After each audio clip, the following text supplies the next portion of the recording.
S, personal life ಇಂದ ಒಂದಷ್ಟು ದಿನಗಳ ಕಾಲ ನಿಮ್ಗೆ ಹುಷಾರಿಲ್ಲ ಅಂತ ಹೇಳ್ಬಿಟ್ಟು ಹೇಳಿದ್ರಿ, ಆಗ ಸೀರಿಯಲ್ ಹೋಗಕ್ ಆಗಿಲ್ಲ ಅಂತ. ಅದಾದ ನಂತರ ಸೀರಿಯಲ್ ವೈಂಡ್ ಅಪ್ ಆಗುತ್ತೆ. ಅದಾದ ನಂತರ ವಾಟ್ ನೆಕ್ಸ್ಟ್ ಅಂತ ಬಂದಾಗ ಬಿಗ್ ಬಾಸ್ ಸೀಸನ್ 9 ಆಫರ್ ಬರುತ್ತೆ. ಸೊ ಯಾಕೆ ಹೋಗಿಲ್ಲ ಅಂತ ಹೇಳ್ಬಿಟ್ಟು ಸಾಕಷ್ಟು ಜನ ನಿಮ್ಗೆ ತೆಲುಗು ಸೋಷಿಯಲ್ ಮೀಡಿಯಾದಲ್ಲಿ ಏನ್ ವೈರಲ್ ಆಯ್ತು ಅಂತಂದ್ರೆ, ನೀವು ಬಿಸಿಯೆಸ್ಟ್ ಸ್ಕೆಡ್ಯೂಲ್ ಅಲ್ಲಿ ಇದ್ರು ಕೂಡ ಹೈಯೆಸ್ಟ್ ರೆಮ್ಯುನರೇಷನ್ ಕೊಟ್ಟು ಕರಿತಿದ್ರು ಕೂಡ ಮುಖೇಶ್ ಗೌಡ ಅವರು ರಿಜೆಕ್ಟ್ ಮಾಡಿದ್ರು ಅನ್ನುವಂತ ಮಾತಿದೆ. ಸೊ ಯಾಕೆ ಹೋಗಿಲ್ಲ ಬಿಗ್ ಬಾಸ್ ಸೀಸನ್ ತೆಲುಗು 9 ಒಂದು ಸೀಸನ್ಗೆ ಅಂತ? ಆಕ್ಚುಲಿ ಲಾಸ್ಟ್ ಇಯರ್ಗೂ ಕರೆದ್ರು ನನಗೆ. ಅವಾಗ್ಲೂ ನಾನು ಇಲ್ಲ ಸರ್, ನಂಗೆ ಅದು ಐಡಿಯಾ ಇಲ್ಲ ಅಂತಂದೆ. ಈ ಸಲ ಅಂತೂ ಬಿಡ್ತಾನೆ ಇರ್ಲಿಲ್ಲ, ಮಾಡ್ಲೇಬೇಕು, ಬರ್ಲೇಬೇಕು ನೀವು ಈ ಸಲ ಅಂತ ಅಂದ್ಬಿಟ್ಟು ಅಷ್ಟು ಫೋರ್ಸ್ ಮಾಡಿದ್ರು ಈ ಸಲ ಬಿಗ್ ಬಾಸ್ಗೆ. ಸೈಮಲ್ಟೇನಿಯಸ್ ಕನ್ನಡದಲ್ಲೂ ಕರೆದ್ರು.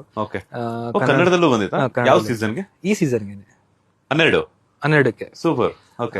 ಅದಕ್ಕೆ ಕರೆದ್ರು. ಅಂದ್ರೆ ಮುಂಚೆ ಎಲ್ಲ ನಂಗೆ ಇತ್ತು ಬಿಗ್ ಬಾಸ್ ಅಂತ